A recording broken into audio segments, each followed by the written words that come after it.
Sinepju graudiņš, vārds katrai dienai.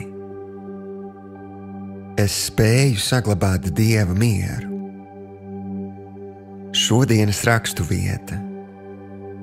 To visu es esmu runājis uz jums, lai jums miers būtu manī.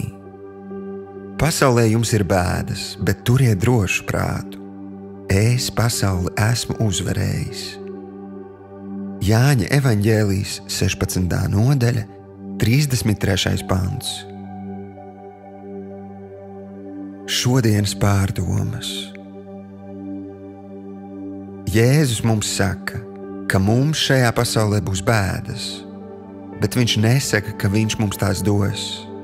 Tieši pretēji, viņš apsola mums visās vētrās būt līdzās un dot pārdabisku mieru un palīdzēt saglabāt drošu prātu. Tam par pamatu ir tas, ka Jēzus ir uzvarējis bēdu avotu, Sātanu. Un lai arī Sātans vēl darbojas šajā pasaulē, tagad Jēzum ir dota visa vara debesīs un virs zemes. Un tas ietver autoritāti pār ļauniem gariem un dabas apstākļiem. Apņemies noticēt patiesībai, ka tu esi Jēzu un Jēzus ir tevī.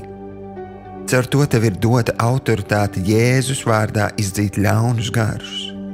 Tev ir dāvāta spēja runāt jaunām mēlēm, kā svētais gars dod izrunāt. Tu esi pārdabiski pasargāts no čūskām un no navīgām zālēm, un kad tu uzliec rokas slimajiem, viņi tiek dziedināti. Šodienas lūkšana. Tēvs, es izvēlos sakļauties ar tevi.